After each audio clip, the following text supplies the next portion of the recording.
Hello, and I'm Chico West. Well, and I'm Shannon West.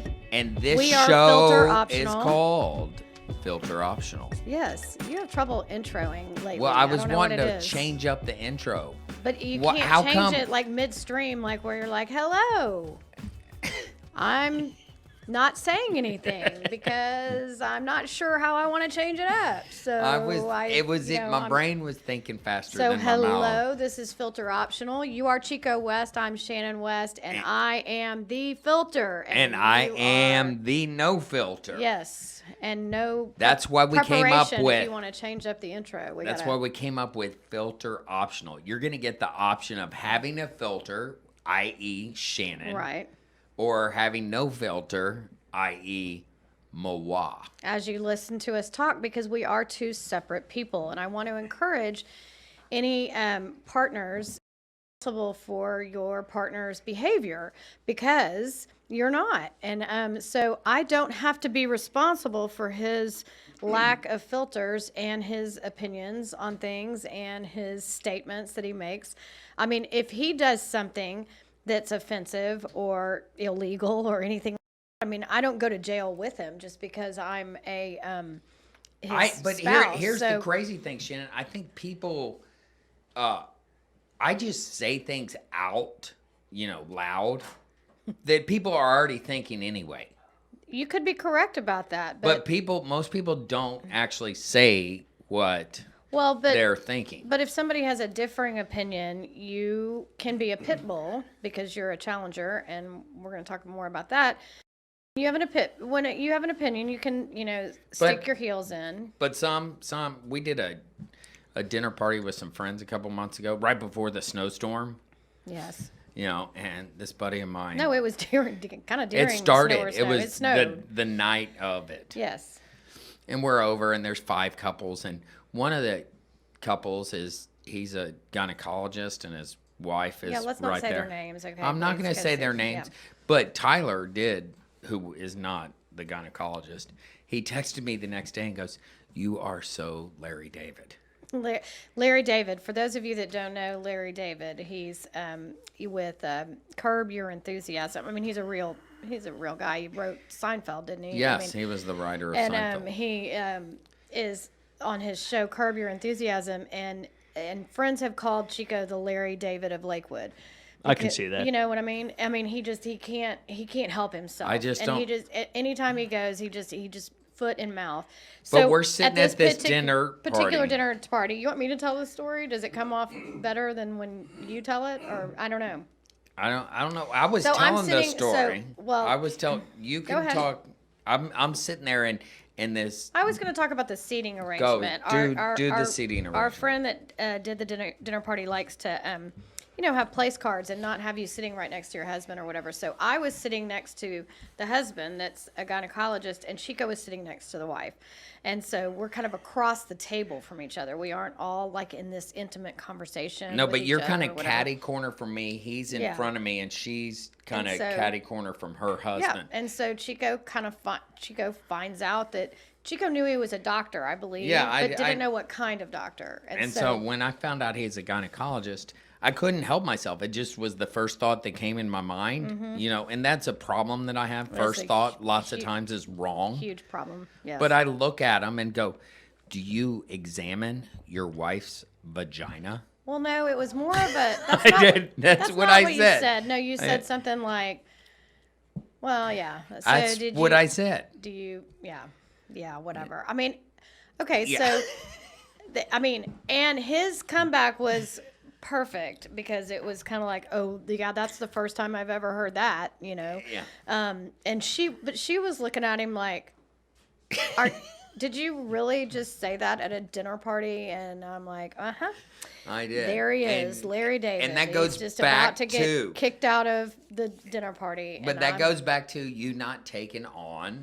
I don't take it on, because if you watch Curb Your Enthusiasm, there are many times that Cheryl gets up and is like, do we have to leave again because you're an idiot?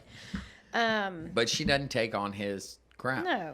And so you've done much better in not taking on. Yeah. So I just say that. So if you're listening to any of our podcasts and You don't agree with Chico. I probably don't either. So, Yes.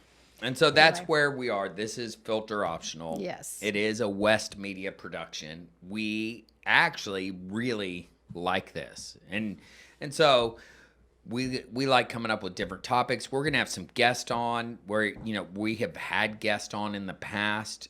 We have a YouTube channel that you can actually watch us. A lot of people listen to us on the podcast app. Yep. And I think you can we're on email us. Spotify as well. Is that correct, Kevin? Yes, for some reason it's hard to find though. It's way easier to track down on iTunes. I don't know why Yeah. that is, but I'm working on it. Yeah. Anyway, so we, and you can email us at filteroptional@gmail.com. For those of you that have my phone number, I got a call this morning from a friend that was listening, and she wanted me to call her because she needed some added information. And I was like, oh, well, this is awesome.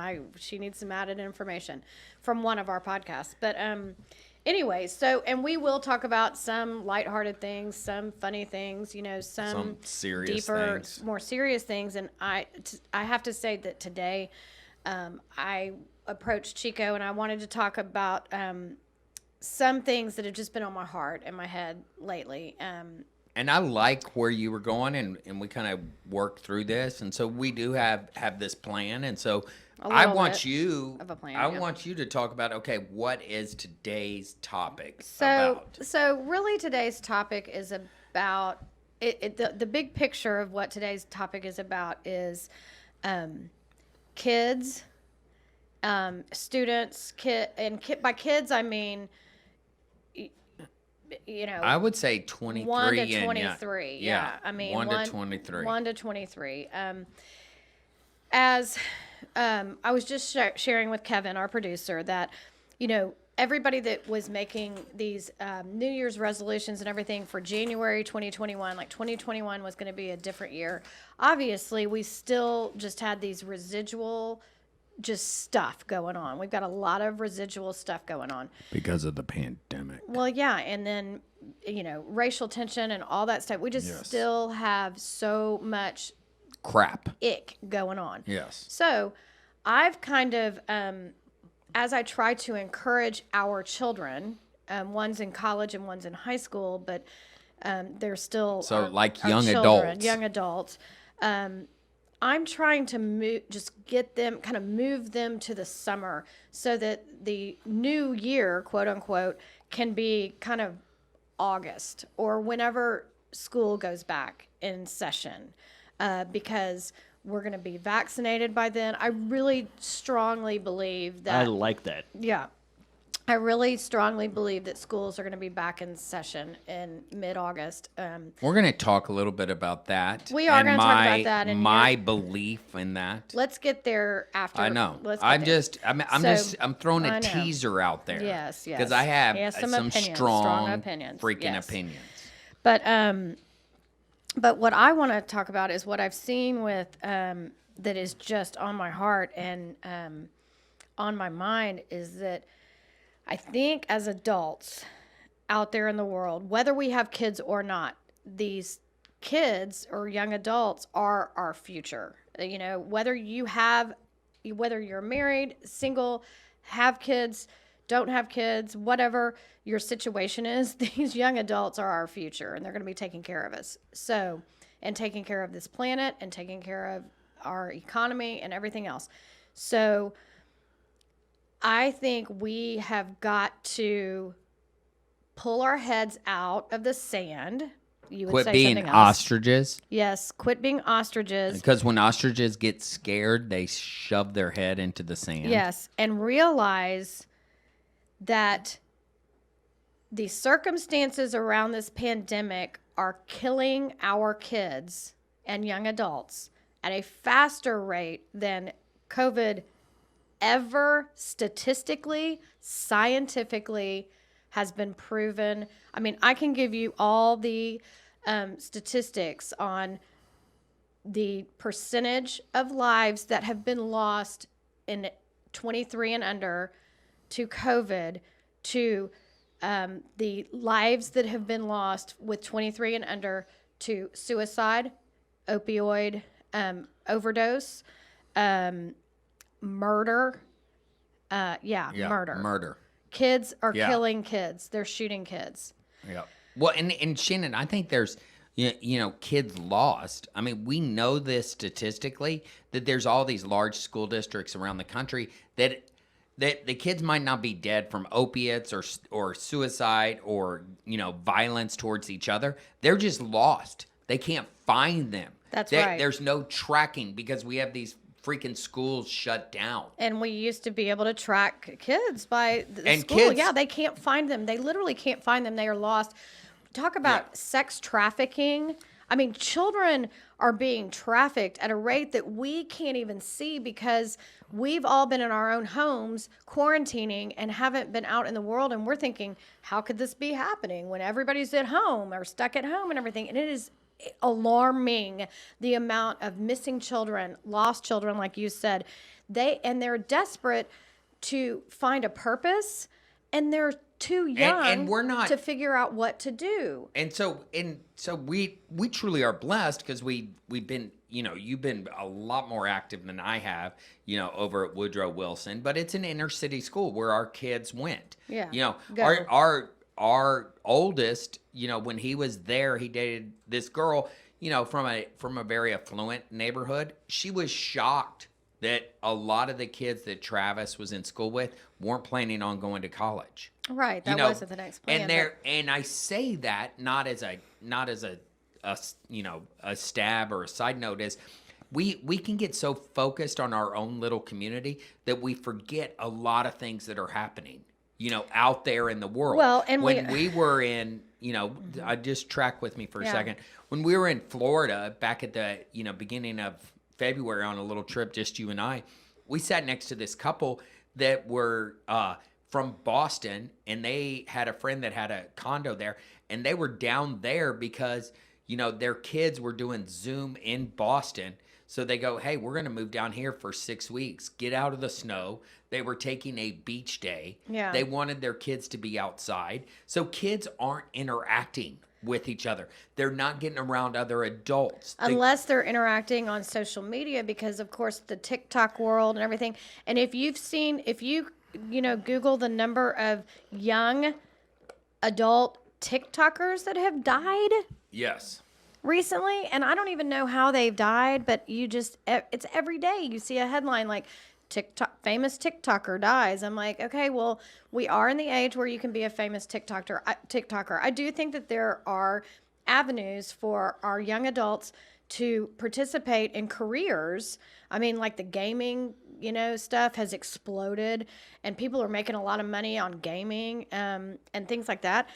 I think there's a place for that. I mean, that's if that's how you're making your money. But if you are wrapping your entire identity and your purpose in that kind of stuff, then that is what is causing kids to doubt themselves. And if they don't get enough likes, or if they aren't Insta famous or things like that. And I think that could And be they have this idle time. Like if I were in school for 6 or 7 hours a week or whatever, a day. I'm sorry, a day.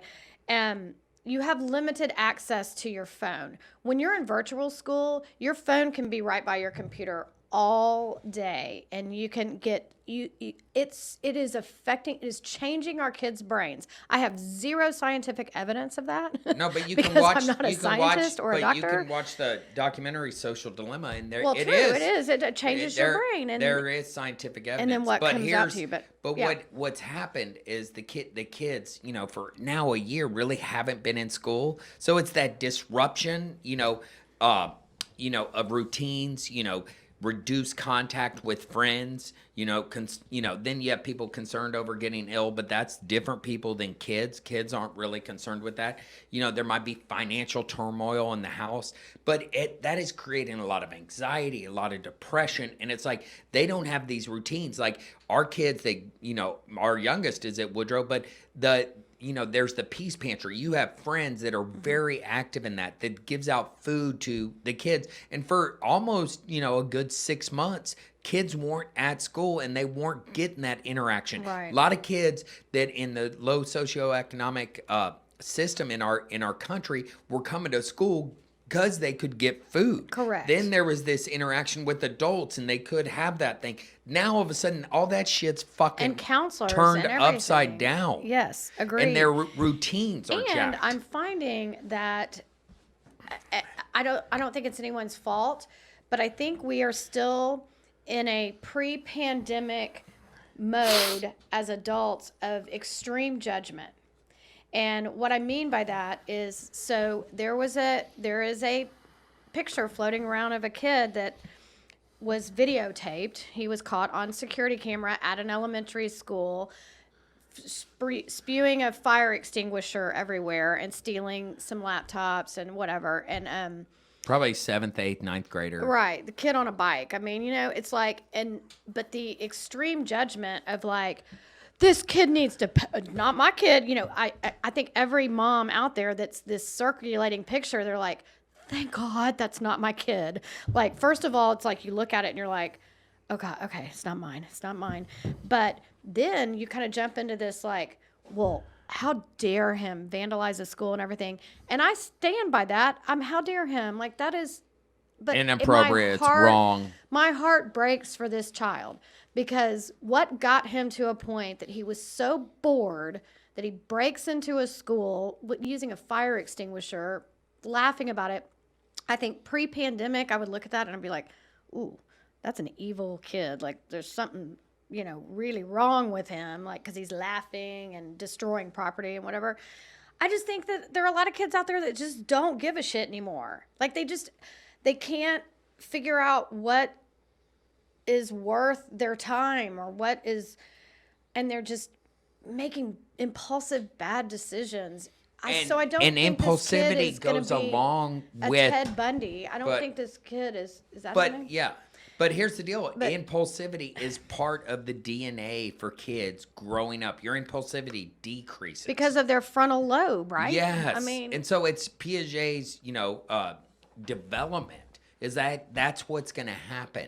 That impulsivity is going to happen. And I like, as you and I were discussing it, all I thought was, man, back in, let's say this kid's 13, 14 years old. That was 1981, 82 for me. I made stupid decisions. I'm glad they're in videos no, I know. following me around. Well, this was a security camera, so but I also think about the judgment, though, of even like these kids that are dying from drug and alcohol abuse and everything. If you don't think predators and drug dealers and all these people don't have access to these kids now more than ever through Snapchat and everything else. No, I have a good friend, Shannon.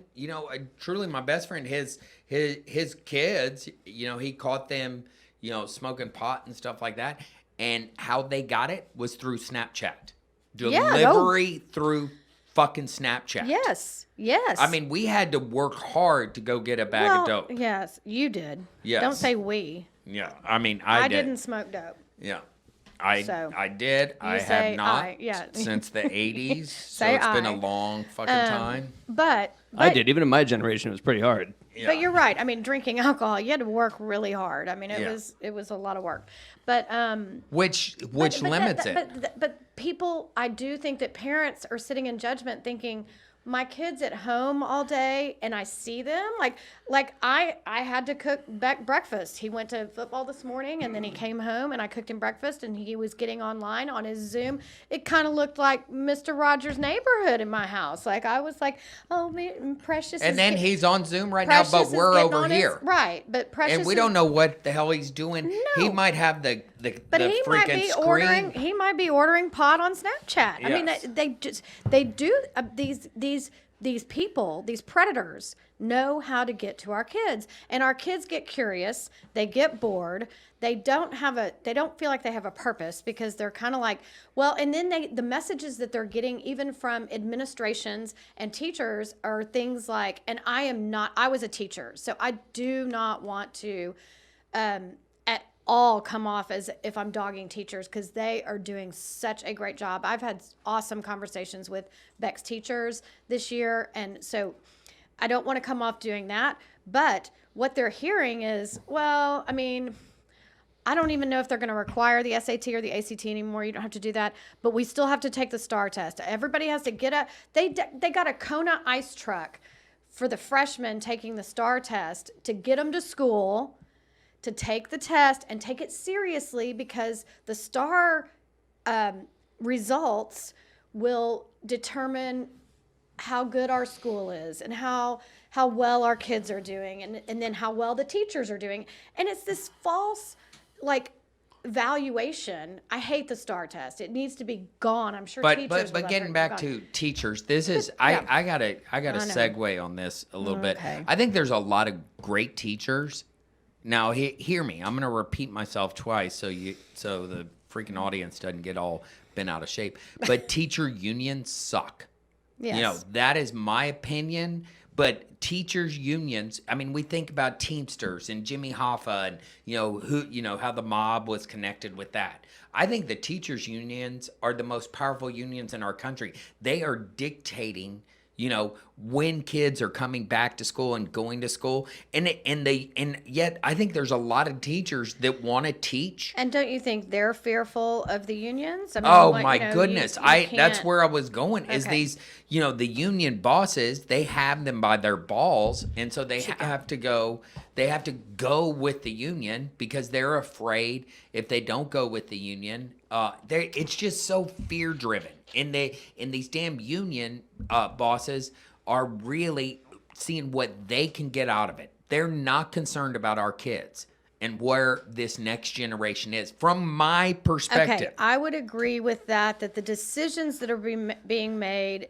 at the union levels are not about the kids. No, they're about the unions, and they say they're talking for the teachers, but the teachers, when they join unions, can't really have a voice themselves. Right. They have to go along with the union. They have to. And the union at some point is trying. I mean, there's some positives about the union. They're trying to get them, higher wages and stuff like that. And they should have But- that. We need to work, but When Yeah. you take back and look at this, it's like all of a sudden there's all this political bullshit happening. But I just think that a global pandemic blows all of that up. Like, as hard as the unions were working to get higher pay for teachers pre-pandemic, that work should continue. It is criminal how Yeah. little teachers get paid But then- in this country. It's just they aren't respected that way in this country. and they have to have a freaking But- college degree. But now with pandemic, in the mix, we've got to worry about But they're of the using next it. generation, our They're kids. they're using got to, the pandemic as a reason to get higher pay. I know. And so it's this just big manipulation. And it's a ploy. standoff. It's like a strike. Yes. And it's so like it's now is not the time to be striking. We gotta get these kids back in school. Hey, but I and don't know, we're not against. You were a teacher. We're not against paying teachers higher. But man, when they are deciding and making decisions for school districts and even nationally and stuff like that, at least I'm grateful we live in Texas. There's the teacher union in freaking California is just okay, I know. And dogging the shit out of. I know. Listen, and I don't Yes. want to get off on that, because that's not really the point of our topic. The point is we've got to pay attention to these kids now. Okay, I understand that adults were dying. I mean, by the minute with COVID, it was a global pandemic. It's horrible, but that fear. We now have a vaccine. Everybody still needs to be careful, and I'm okay with people wearing masks. I mean, I don't want to get into that debate either right now, but I still wear mine. Whatever. I wore mine today at lunch with you. I am all for personal responsibility and everything, but we now need to shift into phase, 2 of. We don't need to be so fearful as adults because we're scaring our kids.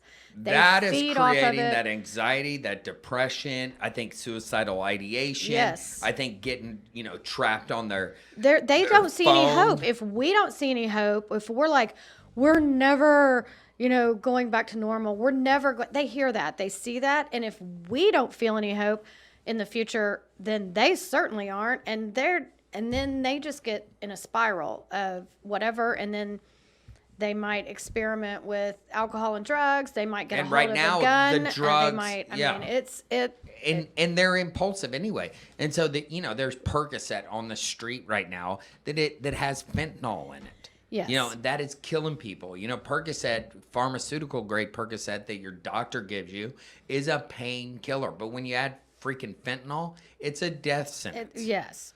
And you so- can't recover from that. Yeah. In fact, we And so they have you heard know, of kids, stories of kids- don't want to use fentanyl, or a lot No, of times they don't want to use That's heroin. not what they sign up for. No, if That's they not what they're take a signing up for. Percocet, they're going, "Oh, this is a little painkiller," Right. And so they don't realize that shit is, has some crap in it. Right. And even doctors, I have a mom doctor friend, and we had heard about an overdose situation, and like you do in your business and all that kind of stuff, and he had been taken to the hospital, and so she was very questioning the care that this person was given, because I don't think her medical mind could wrap around how they couldn't reverse it. You know what I mean? Yeah. Like, if you get somebody to the hospital on time, usually you can reverse anything. Give him Narcan. But I'm not sure you can Yeah. reverse fentanyl. I don't know. Yeah, you can. You can. Narcan. Okay. Yeah. Okay. Well, anyway, but if they don't know what it is, I mean, I don't know. But there's a lot of there's a lot of that was just an interesting. She was like, I can't believe someone they've got to get to the hospital. So that's just another. Don't ever think, not my kid, not my house, not my kids' friends. I think the deal is, it's like, man, where, we've talked about it since this fucking pandemic started, is, man, have grace and compassion. I mean, the shame that is happening is Right. like, who did that? Why would they do that? It's like, man, it's like, what led this kid? How can we help him? Yes. What is it? If we do we already put him on the cross, Yes. and nail him up there and convict him? Well, What was going on in his household? I mean, Right. do we really know all that stuff? The kid spraying the fire extinguisher in the school and taking some, laptops. It's like, he needs to be held accountable. Absolutely. We're not I mean, and you're there's in trouble. not a- You're there- in trouble, we're young not man, we're and- not giving Yes. we're not giving him a pass or an excuse. Yes. No. But he it's doesn't like, need to go to jail for the rest of his life. or he does, and the deal I is, it's mean- like, let's hold him accountable. I'm all about being direct. Right. There's a kid, he goes, the kid I'm talking about, that he was trying to work with, my bag. Hey, Mr. West. I go, when are Work you with gonna my what? get my golf bag? And Oh, he goes, yeah, hey, sure. hey, Mr. West. I go, when are you gonna show up and make it right? All he Yeah. has to do is show up and apologize for his, effed up behavior. Yeah. Right. But he hadn't done that yet. Well, and he even asked me, he was like, I don't think Mr. West likes me at all. And I go, that's not the case. And he goes, well, he won't even talk to me. He won't even look at me. And I go, because you need to go apologize to him face to face. And what did he say? And he said, I've sent him text. And I go, that a text is not going to work. And I go, he will respect you if you do this, and it's not about him liking you or not liking you. He will respect you if you go do it. And he goes, okay, I'll do it. He still hadn't done it. No, I mean, I saw him He's last just week. afraid. He's just but it's that afraid, fear, but- and I want to embrace him and go, come on, just show up. And what are you getting? We're gonna get him there. What are you getting? What are you taking ownership of? Yeah. And that's the deal. It's like this young kid that But in those steals kids that. are so those kind of kids. I mean, I think he is really fearful of rejection. I think he genuinely cares about whether or not you like him. He's kind of like, Mr. West doesn't like me at all. He needs some love, and he will figure that out. If he goes to you and apologizes to your face, he will receive that love and care that he's wanting. You know what I mean? Yes. He's not going to get rejected by you, but he has to walk through that. He's got to walk through it. Exactly. And so hopefully he will. And not just hope. I think that the feeling that he will get eventually from that is going to be so much better than if you had just texted him back and was like, don't worry about it or whatever. I mean, no problem. I mean, that would give him some satisfaction as far as like, okay, I don't have to worry about this anymore. But he wouldn't get that feeling of actual, hey man, I care about you. Like, I want to see you do the right thing. You need to do the next right thing. If you do a wrong thing, just do the next right thing. It's like we were saying earlier, new mercies every morning. You wake up, you kind of can wake up with a clean slate if you own your side of the street and clean up your crap. up your stuff. Yeah. And so, But but these kids are going to need a lot of help doing that. And that's I think that's the first step is give them those tools that, hey, if you screw up, here's how you make it right. Take ownership, be direct with them. Don't dance around. But when I say be direct, respect them enough to tell them the truth too. Say, yes. Look, I know you can get drugs on Snapchat. That is a dead end. I don't care what you're saying, what you say to me. That could be a dead end because and then have consequences that are whatever, you can go down that rabbit trail, but have whatever, consequences with them. Is like, okay, you've lost Snapchat. That's my Right. phone. Right. Have consequences if you catch your kids. Well, I have to. This is the only way I can communicate with my friends and blah blah blah. Well, and it's tough to catch them. Actually, I mean, I think it's a blessing if they do get caught. It's a blessing because. You have they to. are smarter than us when it comes to technology. I don't know how to. I mean, I really, really, yeah. I don't even have Snap. I still don't understand. I don't either. I don't get it. And but that's how they communicate. It is. So it's how they that's where buy we're drugs. concerned. That's the topic. Is man, kids are struggling. Teachers unions suck. That's really not the topic. And but telling kids that Snapchat is bad doesn't work. Yeah. Okay, because Snapchat's here to stay, but respecting them enough to tell them the truth that here are the bad components of a Snapchat or whatever. Here's a problem when you're not in and school. actually, all the you're time. not. You have You're idle not time. as. Here's a problem when you don't have a purpose. Here's a problem when everyone You you're don't seeing have around structure, you doesn't and we need a doesn't routine feel like and they stuff have like hope. that. Yeah, but you don't feel like you have any hope in anything. Like Give them and a also routine. admitting that we have had faults over the past year, that we have struggled. Drop the bomb. That we are flawed human beings Drop as the their bomb. parents. You know what I'm saying? Admitting You don't that. have all your shit together. Right. We're saying, this year has been hard on me. Yeah. I have been lonely. I have been isolated. I have been depressed. I have probably had too much to drink over this past year as a whole. I have not You had have anything to drink over this past year. You've had maybe too many cigars. Oh, hands down, I have. Or whatever. But I played a lot of golf too. yes, but there's a lot of things that we can admit to admitting our struggle opens up our kids to have a freedom to struggle. Amen. And we want them to have a freedom to struggle Preach it, sister. and then help them because we can't bail them out. Okay. Well, I like this episode. Thank you. I We're just- glad we're back in the studio. Thank you for Kevin. He makes the magic happen. Thank you, Yes, guys. Thank you. All right. Until Okay. next time, filter optional. Ow.